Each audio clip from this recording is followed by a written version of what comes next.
sometimes to Miss Illy. And we're live, ladies and gentlemen. What's going on, Miss Illy? How you feeling?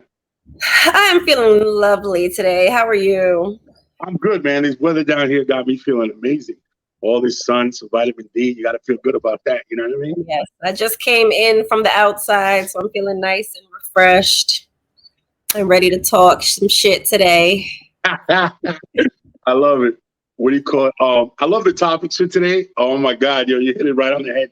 You sent it to me earlier. I was looking at it. I was like, there's a lot there to talk about, man. There's a lot of interesting stuff. One of the things that you brought up, topic number one, was do opposites attract? I'm going to let you take the lead because you brought the topic up, so I'm assuming you have a lot to say about it. I do have some thoughts, so I'm definitely going to chime in, but I would definitely want to hear what you have to say. Do opposites attract when it comes to a relationship? Is that true? Does it in the end not work out? How do you feel about it? Yeah, so I posed the question because I was talking to a friend of mine who had an issue with the music that some young lady that he was talking to listened to. And it was like, is that a deal breaker? Is that not a deal breaker? And music is just one thing, but there could be that could be an outdoorsy person and you like to sit and watch movies. They could be a very religious person and you're a heathen, so I think that opposites attract. Honestly, I think long term it's bullshit. You may attract initially. I think sometimes a lot of what you don't have in yourself, you might be attracted to in another person. But I think when it comes to like core things or like even your hobbies, things that you do on a regular basis, if you guys are just on the total opposite ends of the spectrum, it could cause some issues unless everybody's willing to, compromise or just be happy with the fact that your partner is not into what you're into.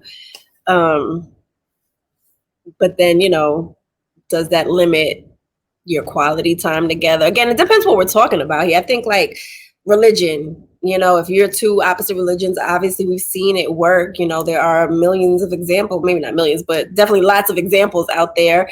But then there's probably just as many examples of when it didn't work, long term. So that's just my stance. I would like to have some things in common with my partner. I don't want to be like two completely different worlds.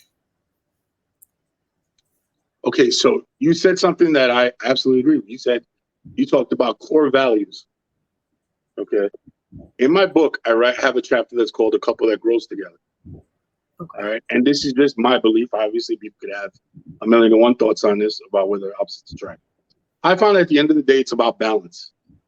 Okay. There's certain areas in your life where the opposite balances you out. If you're to the extreme, let's say I'm very artistic minded, like with the way my mind works. It's good that my partner is very, how would I call it? She's into like the details of things, and she's very kind of like detail oriented, and that's what she does. Where my mind floats and it imagines and it thinks, and it's good to have that opposite where somebody's going to be like, okay, that's the dream. Cool. Okay. I like the vision. Let me kind of put it in a box for you so I could organize it. Because if not, I'd be all over the place. Never get anything done. Dream on to the next thing. She helps me keep focused and stay, okay, look, this is where you're at. This is what we can do. And it kind of, that's balance. Okay. But then there's, like you said, there's core values. There's beliefs. There's what are your thoughts on family? All right. Now, here's the deal. It doesn't necessarily have to be exact. Right. When I say, what are your thoughts on family? There may be one partner that says, well, I'm all about legacy. I'm all about building a business so that my family could be happy and we could whatever. Okay.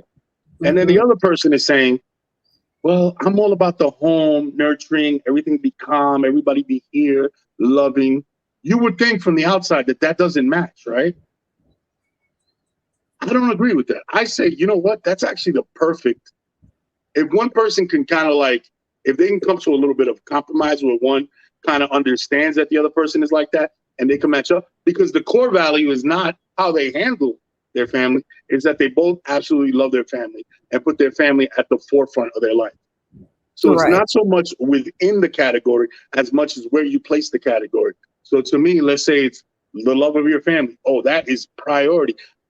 As opposed to, I love my family. I'm with my family every weekend. And then you have somebody that like, I don't fuck with family. I'm a loner. Hell no, we're not going over there. I don't want to be anywhere near your family. I don't want my family around. I want us to leave and be over here. See, that's not going to align. You know what I'm Yeah. saying? Now, let's say we both love our family, but one is constantly wants them over, where the other one says, look, I don't really want a lot of people in the house, but I'd rather go there.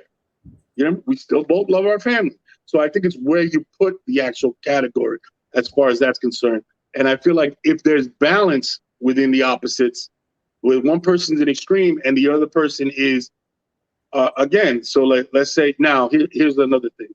Don't get me wrong. If somebody is in the streets all the time, you know what I'm saying, and you're somebody that likes to go out, but you rather be home, you know what I mean? Yeah, that could become a problem. You know what I'm saying? It can become an issue. Things like that can evolve. But then again, that's not core. That's more so like, yo, can we compromise? Can we kind of like agree, like, hey, listen, every now and then, can I get a Saturday? You know what I'm saying? Can I get a Saturday all to myself without you disappearing and going out? Things like that. Now, so in the book, I talk about a couple that grows together. In a couple that grows together, I talk about how a man should have his. I don't want to use the word life because that kind of maybe gets like a. It might be misconstrued what I'm trying to say, but a man has to have um his hobbies, his life, his motivation, the things that kind of get him moving. A woman also has to do that. Okay, she has to have her own hobbies, friends, things that she can go to outside of the relationship. Right. But then, okay, so that's how they grow. That's how they grow as individuals, the man and the woman, because they can't neglect that part of them. Because people will remember they're their husband, they'll remember their father, they'll remember their wife, a mother. They forget, I'm a man, you're a woman. That's the part that they forget. And they kind of get attached and entangled, or whatever you want to call it, and they forget that. So if we can remember that part. You know, you can have a night out with the boys, some poker night, stuff like. Yeah, you can go out at night with the girl, cool, whatever. We grow. But then I feel like there has to be something that bonds you. Okay. So you grow apart, but there's one thing that's unique to your relationship that every relationship has. If you look at relationships and you find people that have been married 35, 40 years and you talk to them long enough, you'll find that there's this one thing that they built their life around, that they centered. A lot of people use religion. They'll be like, we revolve our life around the church. Right. I always give the example of my neighbor. My neighbor, his wife will be gardening, right? And no, his wife is the president of the association, so she's always out in the offices doing her thing, and he's here gardening. And you're like, you talk to them, and you're like, you know, what's the key? And that's his words. He's like, you know, I like to do this. She likes to be a busybody. I'm an introvert. She's an extrovert. So whatever. But there is one thing. So he was telling me about how, you know, they're united by faith. They love each other. This, that, blah, blah, blah. He said something that caught my attention. He said, she makes me laugh. And I looked and I was like, oh, okay, that's cool. Because I have that. And so I love people that make me laugh. So I'm like, tell me more about that. And he says to me, when I was young and poor, and he's a multimillionaire, he's like, when I was young and poor,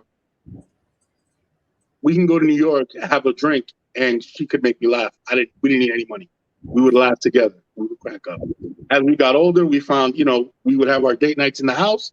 We would watch funny movies. We never watched any of it. Was always funny movies. That's what we bonded on. We have our own inside jokes. We're very, you know, kids look at us and they don't get our jokes, but we get it. Right. To the point where they rent a Winnebago for 1 week a year and they disappeared. No kids, no grandkids, nobody's allowed to go. Just them two. And they used to go to the Montreal, not this year because of COVID, but they would go to the Montreal Comedy Festival. Just them two. And they would disappear into comedy, right? And basically what he was saying is they found something that bonded them and they built a life around it. So although they are opposites, okay, in a lot of personality areas and a lot of different things, their core values aligned.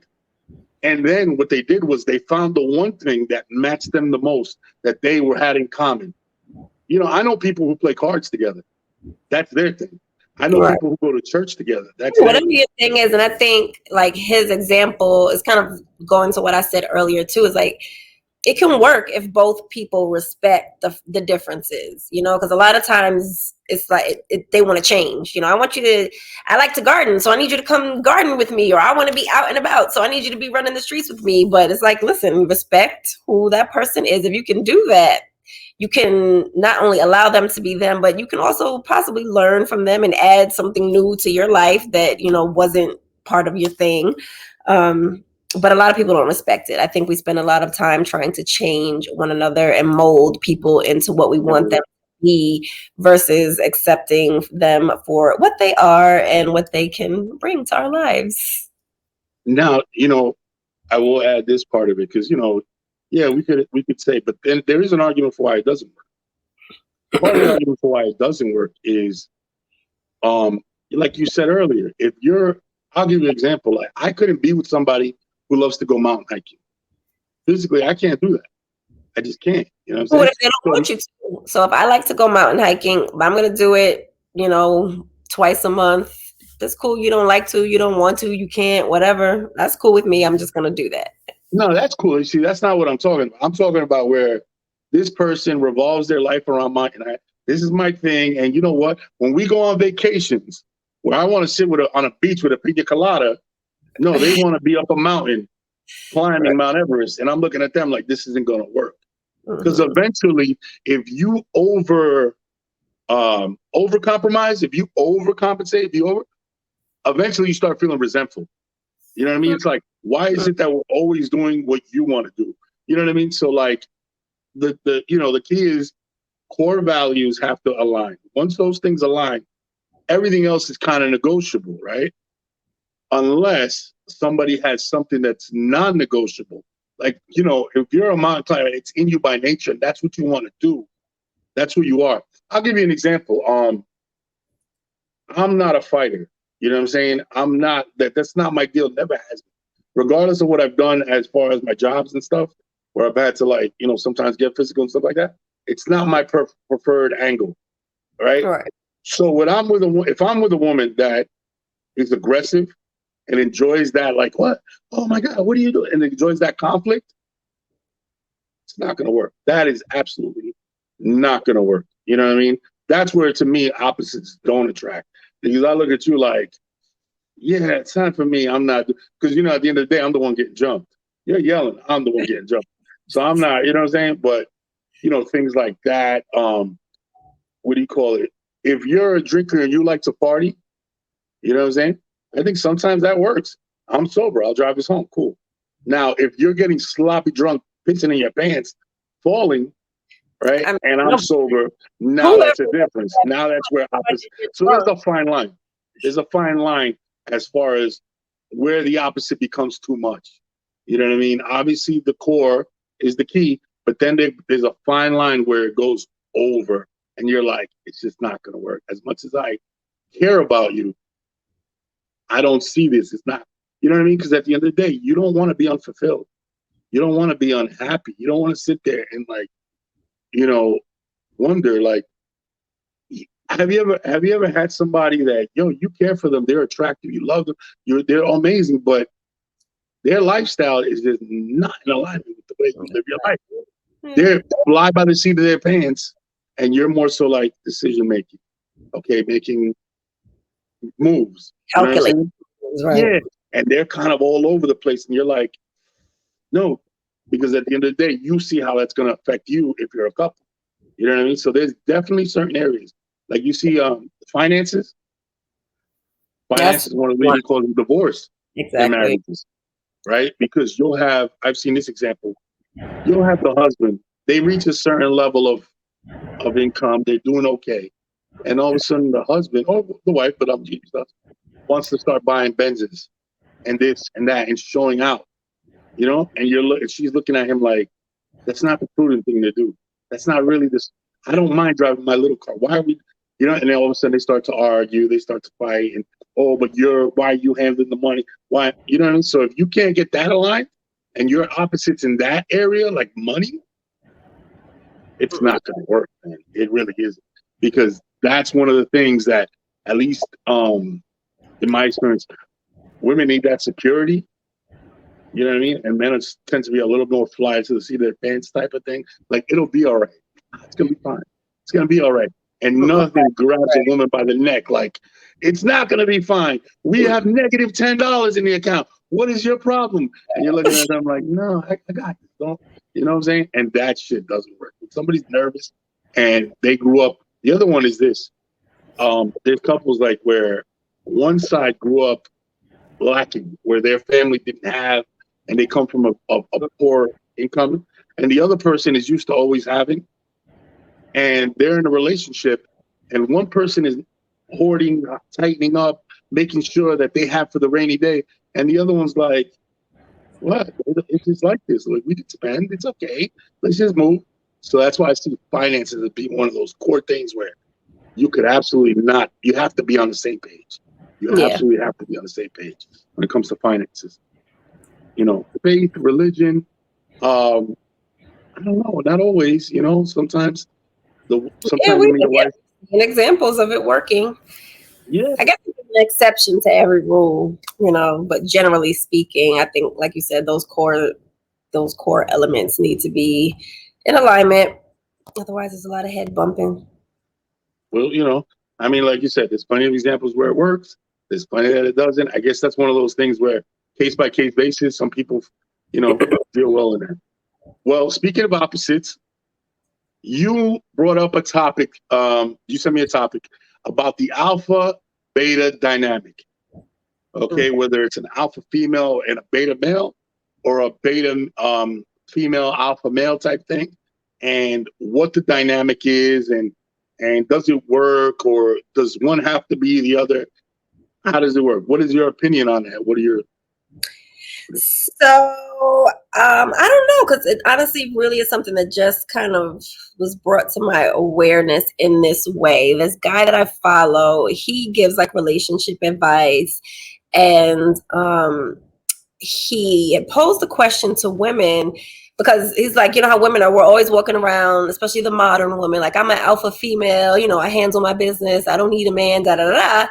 And it was like, if a man came into a room talking about, I'm a beta man, you know, would that be attractive to you as a woman? And I was like, yeah, definitely not.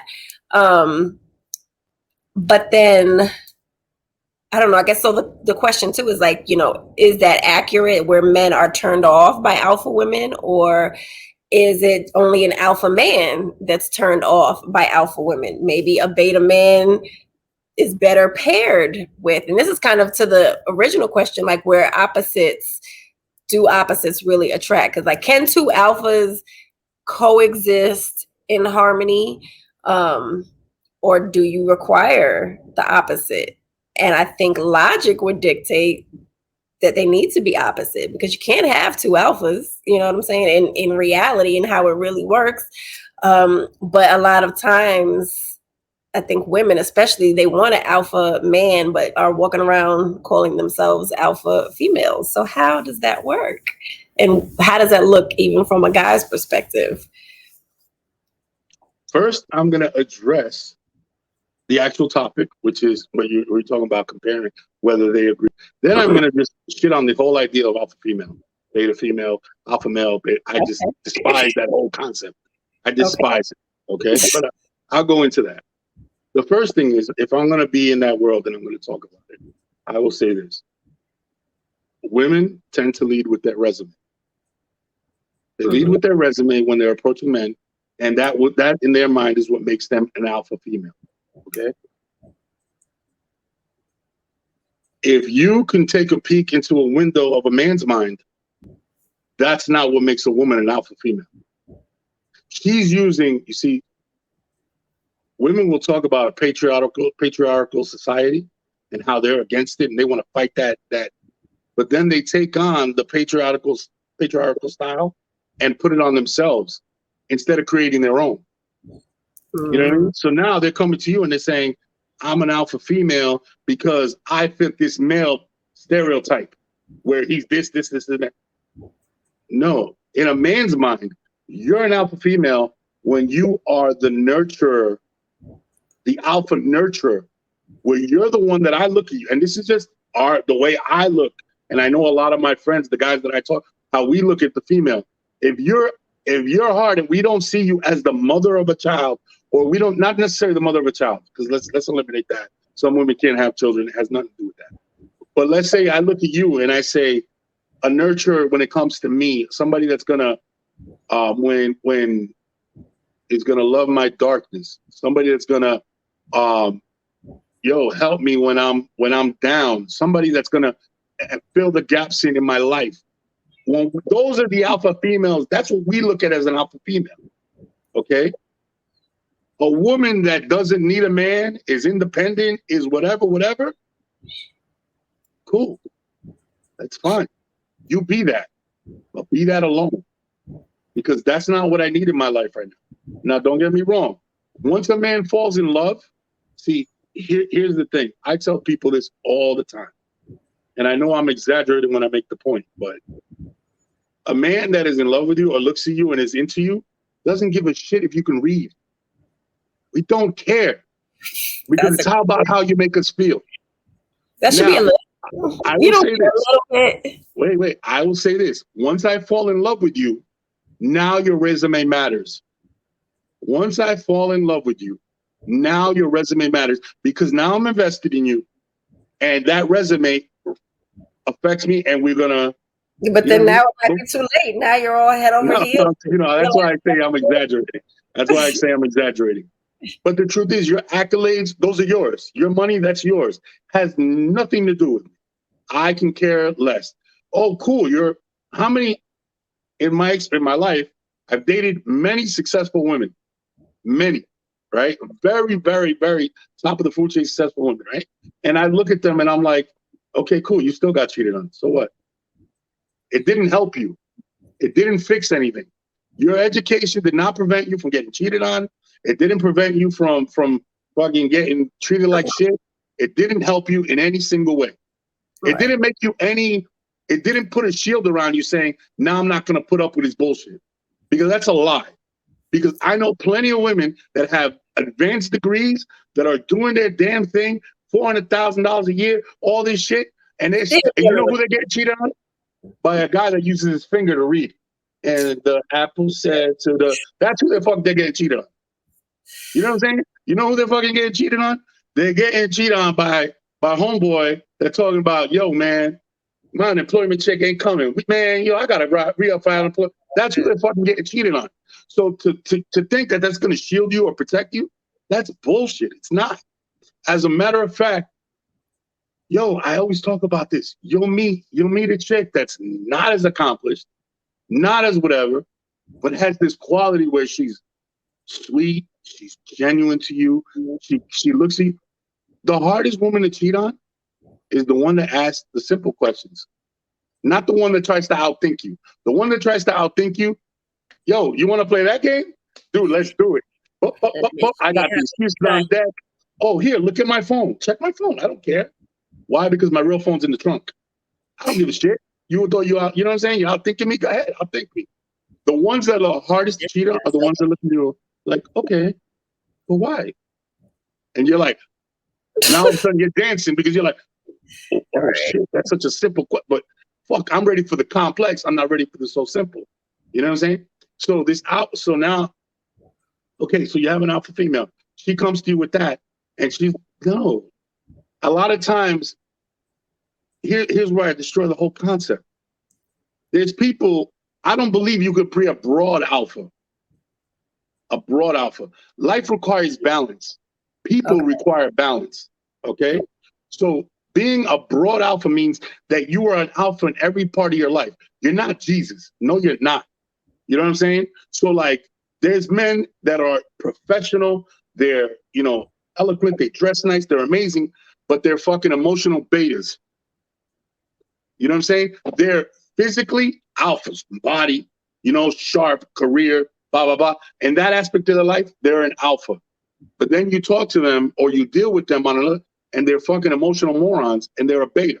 So that's how I believe it is. It's balance. It's not everybody. You're not Jesus. You're not perfect in every area of your life. Then, okay. because then my thing is like, is that person really an alpha, or they just happen to be good at work? You know what I'm saying? Because I feel like No, that's a personality type, and wherever you go, there you are. So yeah, you might be top tier at work, but that for me is not the only signifying factor of an alpha male. And it goes more to, like what you said, like their emotional and mental state when you come home and the door is closed. Like how exactly. Who think about who you know, right? It's life is, to me, life is about balance. Anywhere you put energy, it's going to take a little bit from another area. So if you are focused, you're this, you're that, you're this, cool. It doesn't mean you're a bad person in another area. It doesn't mean you're terrible, whatever. It just means you're not as strong. And if you're not as strong, and we're holding that alpha to a standard, well, then you're not going to be in another area. If you look around, you'll see that all around with just people in general. We look for balance. We look for we're a balance. There's only so much of ourselves we can distribute. Okay. Yes, we can excel, but but how there's much only so much. balance? Because again, like even as a woman, you know, I might see that guy that has the good job and the career and he appears to be an alpha man, but then if he comes home and he's a bitch, like that's not balance I'm looking for in anybody personally. Yeah, it's no, not up. You see, you use the word bitch, right? Now I'm gonna flip it like this. I use bad words. I don't mean No, bitch, it's fine, but but it's like funny because a lot of times, right, the most successful women, at least in my life, the most successful women that I've come across, you know what they were dying for? They were dying for somebody to ground them and say, it's going to be okay. Come here. Let me make the decisions for you. Slow down. They were dying for an emotional alpha.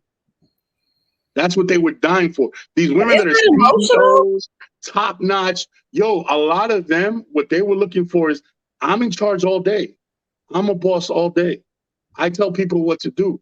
You think I want to come home and do that shit? Because that's what an alpha does. An alpha is not, like I said, if we're going to describe it as a broad, they are the person they are across the board. So if they're the leader here, they're the leader here. And a lot of times, I look, people tend to want to do the opposite of what they do at work. If you're highly social, if you've ever dated a stripper, not you, but if people, man, have ever dated a stripper, you will understand what I mean. You think that this sexy, beautiful chick that's on stage dancing, doing all this stuff, naked, whatever, Oh, right, yeah. is going to come home and do that? You're out of your fucking mind. You might get it a little bit, but guess what? You know what she's wearing 90% of the day? A baggy sweater and big sweats. Because by nature, we want to do the opposite. You want to come home and it has to be your sanctuary, right?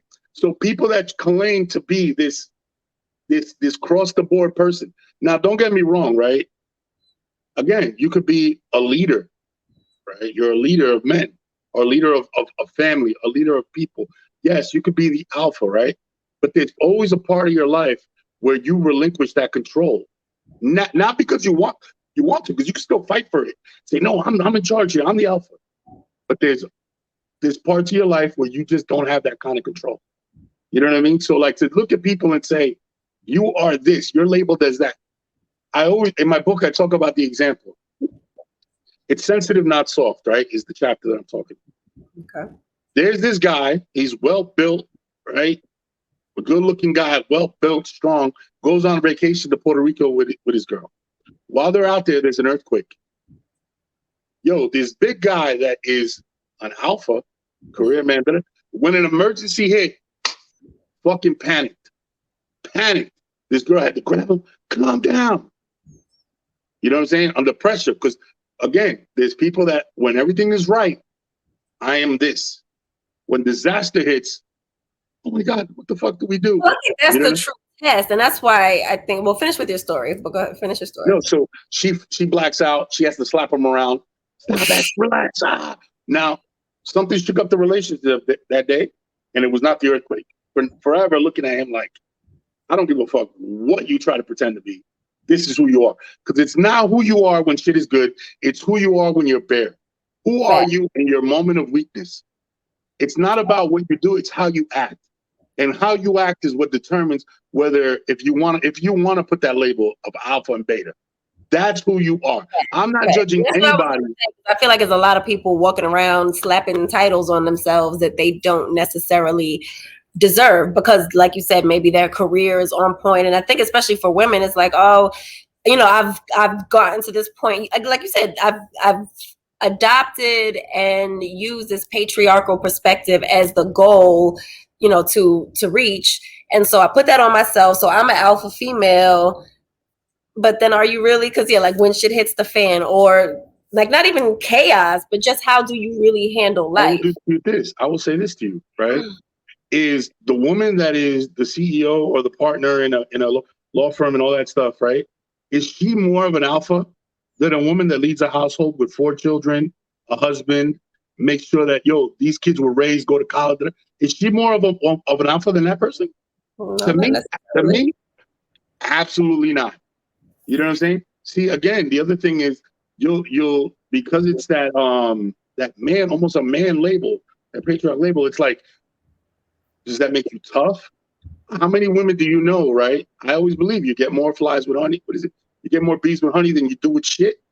You know what I'm saying? So women will try to adopt that male. No, because I'm in a man's world, I have to act. Okay, cool.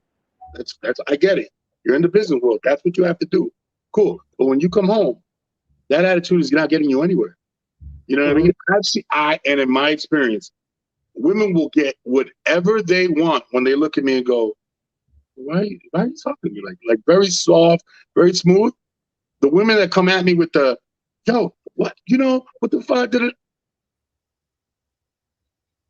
It's over. Why didn't you just tell me you wanted to break up? I don't feel that shit. I don't handle that. I swear to God, look, if anybody could have a conversation with my girlfriend right now, in the very, very beginning, I said to her, if you ever want to break up with me, yell at me in public. If you yell at me in public or you embarrass me in public, my pride will not let me do it. As much as I love you and I care about you, I will look at you and just say, okay, cool. Walk the fuck away and never call you again. You know what I'm saying? Because I believe you get more flies with honey, with more bees with honey than you do with shit. You come at me, you talk. Now, is the woman that gets what she wants? See, that's the other thing, right? We associate, like, we give these titles because in our mind, tough is good, submissive, quote unquote, is bad. And we put these labels out there, and I don't believe they exist. I do not believe they exist. I believe you have a woman, right? And she wants to spend $10,000 remodeling the kitchen, right? And she goes to her husband and she goes to him, sweetie, baby, I'm gonna let you think about it. And she knows, she takes her way and knows how to approach it, but she gets what she wants. Okay, that's an alpha to me. She got what she wanted at the end of the day. She knew how to grab the situation and get what she wanted. Whether she did it sweet and nice or looked at him and said, well, I don't fucking need you because I got my own money. I'm going to just pay for it. Da-da-da. How does that make you an alpha female? What is, because you had your own money? As a matter of fact, I would say, fuck that. She's smarter because she did the collective. So let's say she's still pocketing $10,000 in her own bank account. And she could use the collective to pay her. And now you're out 10 G's because you did the shit on your own. So who's really the alpha female? Who's the small? If I was in the wild, who the fuck would I follow? Would I follow the individual that knows where she can find water? Or would I follow the individual that could find water for me, my kids, or understands that if we find water, where to put it, you know what I'm saying? Like where to hide the food so the scavengers don't get it? She's like, who do we follow in the wild? I follow this one. She's the alpha to me. That's why I like that description. Like I said, and when men use it, if you have to call yourself an alpha, you're not an alpha. You are not. Leadership is influence. John Maxwell says leadership is influence, nothing more, nothing less. That means if I can get the group to do what I want to do, right, by my influence, by how I approach it, by how I submit the idea, I'm the alpha. If I have to say, no, I'm the boss, I'm the alpha, everybody has to listen to me. You ever been on a job and the boss is not really the boss? Right. I've worked jobs, right? When I worked in juvenile detention, there was a situation where like I guess it was the lieutenant or one of the captains came in and they were trying to push shit around and move and everybody da da da da, right?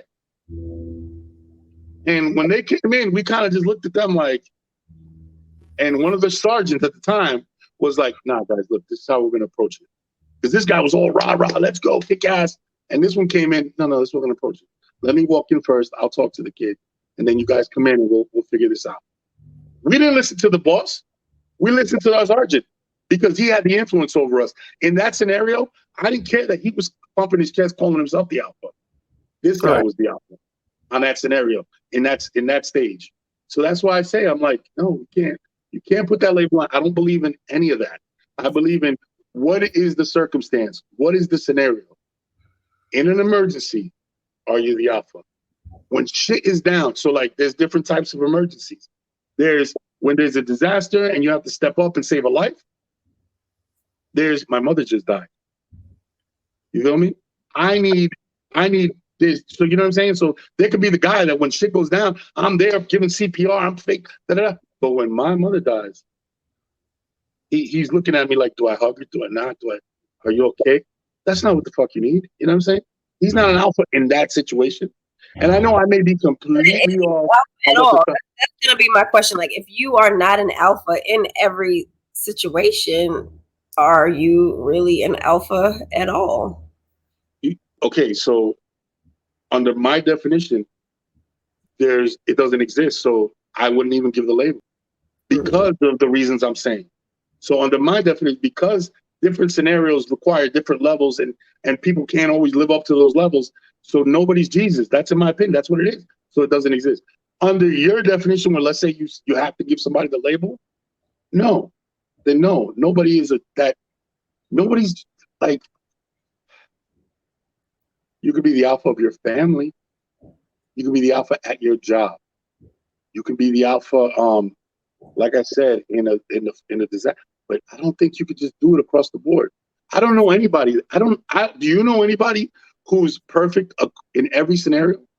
It's just not about being perfect. I think it's just their state of being. And I would say I don't know any women, but I do know a couple of males that, from my experience with them, have displayed that. And because I don't look at alpha as necessarily being aggressive and I'm taking charge, and like you said, it's about influence. And I think you can be that even when you're not necessarily in charge and not the boss in any given experience, whether it's a natural disaster like a hurricane or earthquake, or if it's the sergeant coming in, saying XYZ, but you trying to make it another thing. I think that if you are that, you personify that in every space of being. And that doesn't mean that you have to puff out your chest every chance you get. Sometimes it even is knowing when to lead your flock, into another direction because there is danger or whatever, you know what I mean? So here's the thing, right? There will always, under that definition, that's different than the original thing where it was alpha, beta, and this is more so if you're saying in your state of being where you're confident, you approach things with a certain mindset, you stay clear. I can agree with that. Okay, I can agree with that. But if we're taking that definition, yes, because you can be that and still not be economically set. Facts. That's what I'm saying. Like, I don't think that's what I was trying to say though. I don't think if we're gonna go alpha, I don't think it's attached to a dollar figure. I don't think it's attached. I think it goes by, like you said. That's what I was saying too. Like I think people slap these titles on themselves because they have acquired XYZ. Now the reality is, I think in a lot of times you meet an alpha male, he probably is better off, and if he's not well off, he's at least handling himself, you know what I'm saying? And I've never met that guy that was just down and out, and I would still consider him to be alpha. Like he might still be struggling, it might be but he's handling what he got to handle, he's moving forward, there's no pity parties and that, what I'm saying? So you never had to deal with anybody in jail. You go to jail, let me tell you something, down and out, and you will find the shot caller who's the alpha. That's a fact. In a gang, Mm-hmm. down and out, in the middle of the hood, you will find somebody in that group who's the alpha. I worked in group homes, in juvenile detention centers. There was definitely an alpha. You know what I'm saying? So that's why I tell you, it's about leadership of.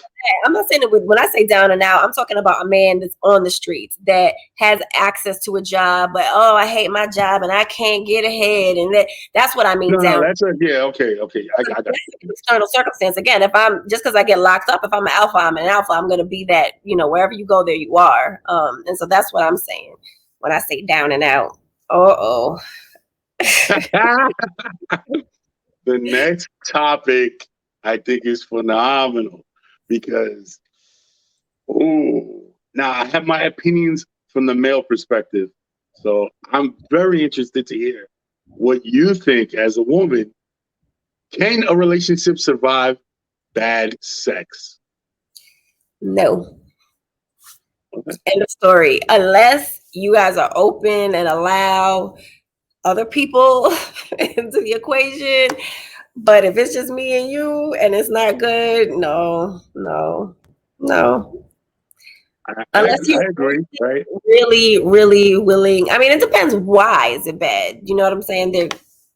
It's not just that he can't get it up, or it's not big enough, or she's too loose, or she's too tight, or she's experiencing pain. There's different levels. I know I've seen situations where the woman physically cannot, and she's just in so much pain that they can't even have, it's beyond bad sex, no sex. So can that work?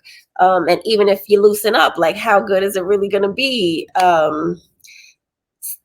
I think technique can be adjusted because honestly, what works for one person still might not work for your new partner. So you always got to learn new ways to make somebody happy.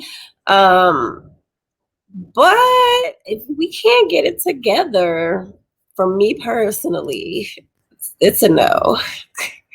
I don't blame you. Shit, I don't blame you.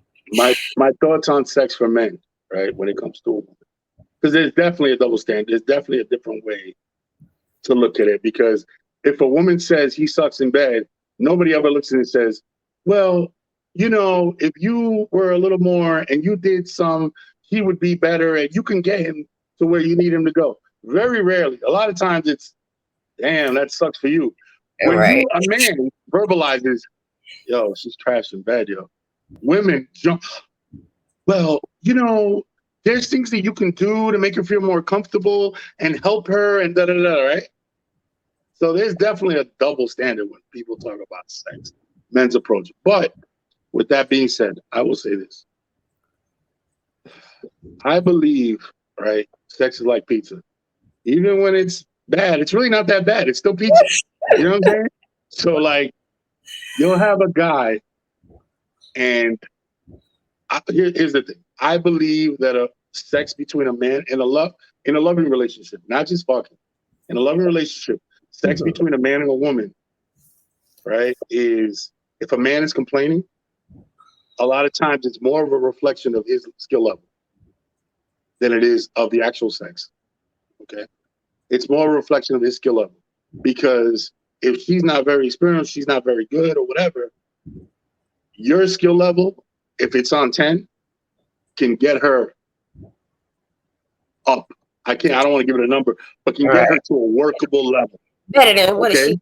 Okay. Here's what happens, right?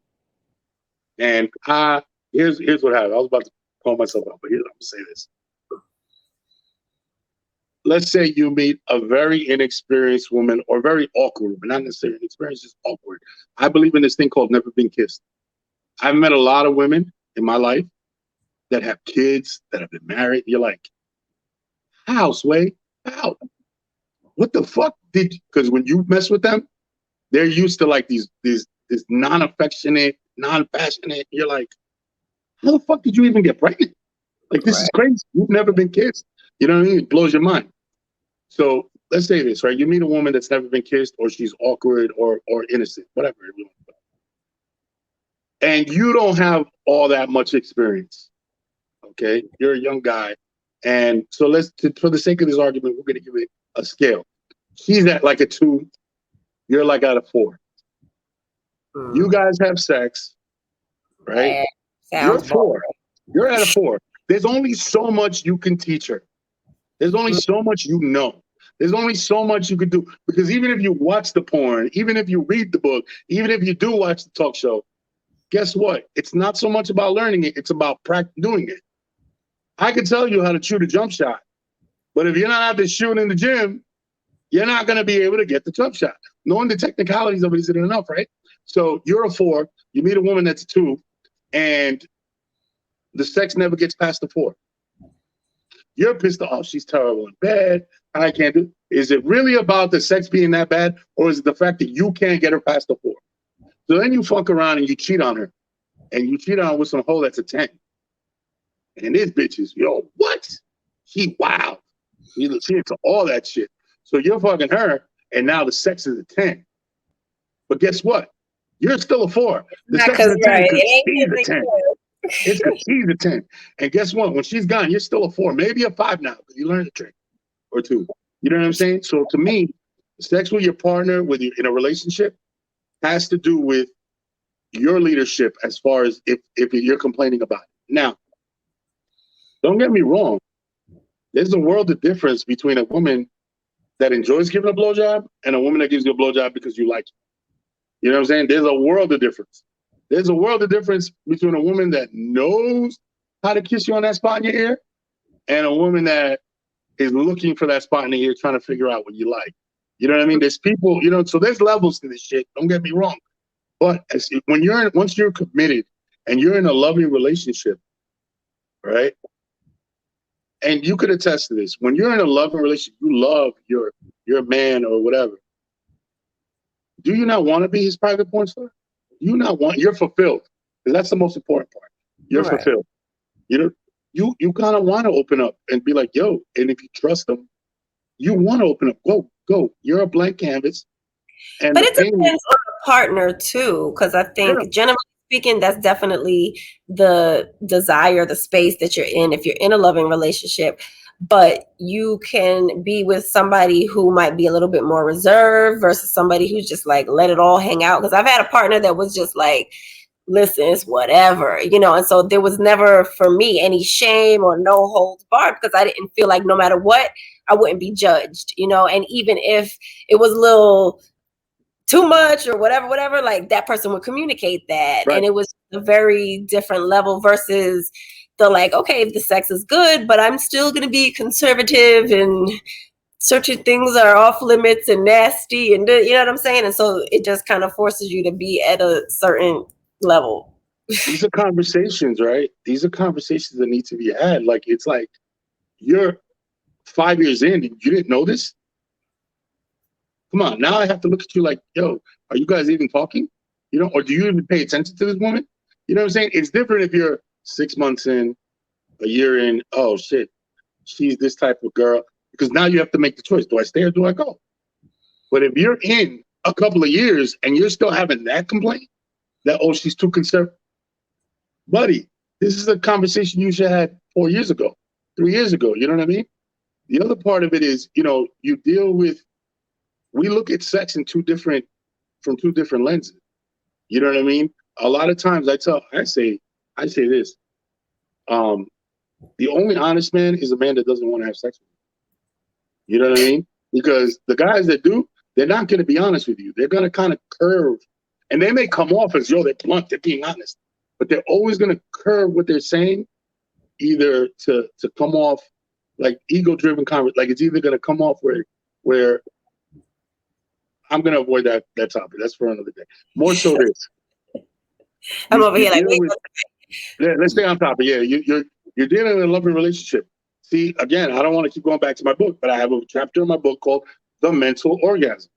Go to the book. Promote that book. Right. The Mental Orgasm talks about how you're not going to get the fantasy from your girl and your wife, whatever, unless you tap into that aspect of the situation. Unless you tap into the mental aspect of sex, you will never get that part of the fan. Sex will never get to the level that you can get it to. You'll never achieve level 10 ultimate status sex with that person. You're going to be good. You're going to have fun. It's going to be great. But there's levels to this shit. And until you tap into a woman's brain and touch that spot, that's where the real G spot is. And a lot of guys don't have the patience, they don't have the time, and they haven't earned the trust with their partner to do so. Because people think, no, she trusts me with her life. Let me tell you something. You could be trusted with somebody's life outside of the bedroom, and then within the bedroom, she doesn't trust you. You know what I mean? Because she doesn't trust that you're putting her pleasure before your own or before your ego. I always say this. A lot of times, unfortunately, a lot of men, especially my age, learn sex from porn. Okay, we didn't learn it from anywhere. We learned it from porn. And the problem, that's a problem because in a porno, number one, the scene, there's a lot of people making that scene happen, right? But aside from that, it's very male dominated type of I'm getting pleasure out of her pain type of thing. I'm masculine. This is me pushing my manhood on her kind of thing, right? The truth is, when you're in a loving relationship, that's not what it is at all. It has to be a mutually beneficial experience. Pain is only good if she's asking for it. So that doesn't even, you know what I'm saying? That shouldn't be in the equation. You know what I mean? Unless she's asking you for something. That's different. And a lot of guys, like, a lot of married men, they'll talk about, the back door type shit. And they'll be like, oh, my wife doesn't do that. Da, da, da, da. And then when you ask, you're like, oh, I can see why she wouldn't. You know what I'm saying? I always talk about, I used to work as a phys ed teacher, and I would introduce a sport. Okay, let's say it was soccer.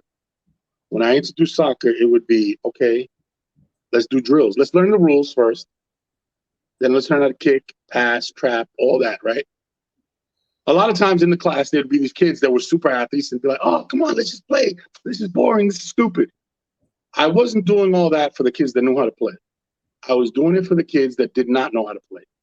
So that when it was time to play, they could enjoy the experience. They could have fun too. It would benefit men to treat their wives the same way or their girlfriends the same way. Teach them, show them the rules, show them the drills, do the things so that when it's time to play, they have fun and they enjoy. And vice versa. It's not even you showing Absolutely. her. She gotta, you know what I mean? Let you know where to go. Absolutely. I mean, there's so much to having bad sex. A lot of times bad sex is no connection. Don't get me wrong. This shit, like, it comes every 2 seconds. I can't really get mine off, stuff like that. But at the same token, there is. I always tell guys, I'm like, yo, if you're not getting the warm towel treatment when you're done, or you ask a married couple that's been together a long time, you look at him and you go, when's the last time you got the warm towel treatment?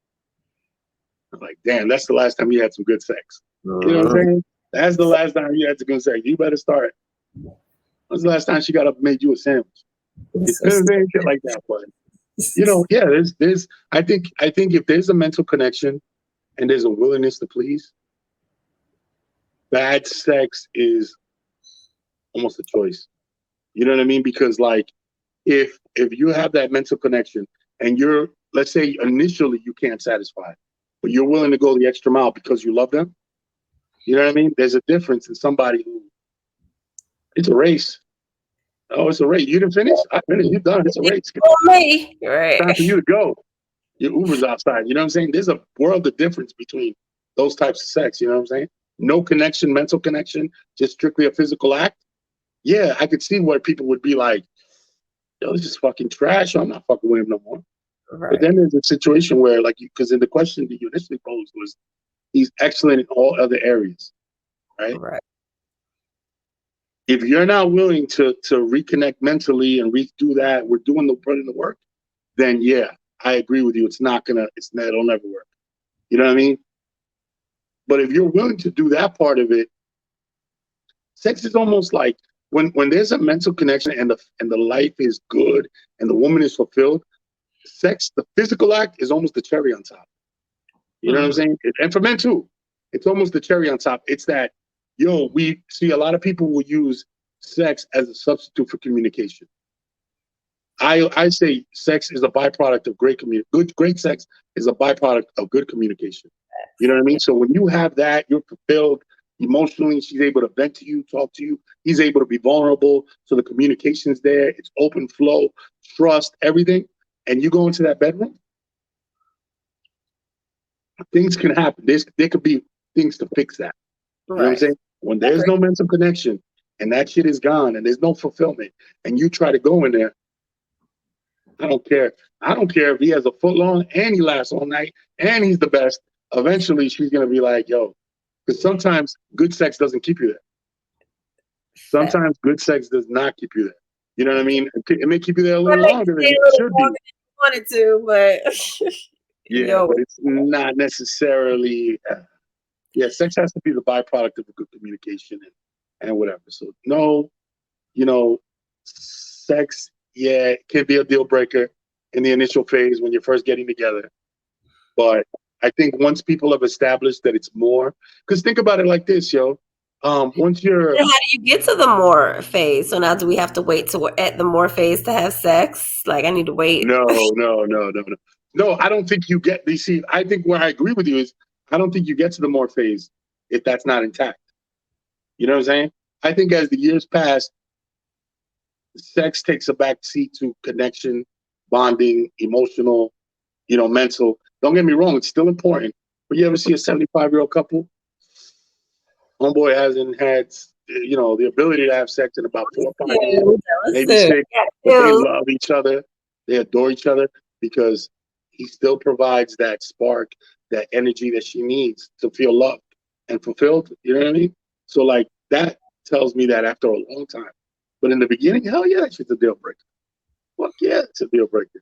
Oh, you don't get blowjobs? Oh, it was nice knowing you. Damn, too bad it didn't work out. You know what I'm saying? Like there's do's and don'ts. There's shit that I'm not tolerating. You're like, you don't do what? Are you even a fucking grown up? Shit. Are you even a fucking grown up? Like, why don't you grow up? You know what I'm saying? Like, I can't get adult. What's wrong with you? You know what I mean? There's definitely deal breakers and shit. And there's levels to that shit, And within a loving relationship, like I said, within a relationship, it's one thing. Prior to that, it's definitely a fucking deal breaker. Definitely a deal breaker. Well, we're coming up on an hour.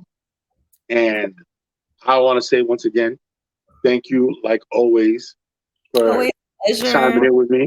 Always thank you for coming up with amazing topics today. I thought they were phenomenal. You made some great points. But definitely some stuff to think about, especially that alpha female male dynamic you were talking about, the way you approach because I've always looked at it from one angle only, where especially with the whole what's popular on TV right now, guys labeling themselves as such and why, and they label a lot of times they label themselves as that because of how they treat women and their attitude towards women. You know what I'm saying? And I'm like, yeah, there's a lot more to it than that. And I look to wild animals. To do with your external presence and what you do versus who you are, Yeah, can I drop you in anywhere USA and are you still that same guy? Now remember, a lot of these men are men of color. You feel me? So can I drop you anywhere and you're still that guy? Oh, some people turn beta quick in the wrong environments. You know what I'm saying? So that's my deal about the whole situation. But like I said, thank you so much. I really appreciate you. Hopefully again next week we can lock up definitely with some fresh new topics. Ladies and gentlemen, if you like what you see, give us a like, a share, and definitely comment. What are your thoughts? Can bad sex destroy a relationship, or is it enough, to end the relationship? Alpha female dynamic. And what was the first topic we talked about? First topic was do opposites attract? Do opposites attract? So like, share, and let us know you're watching. Ms. Illy, thank you very much. I appreciate you. It's a pleasure. Always. I'll be back. Hell yeah, man. Always.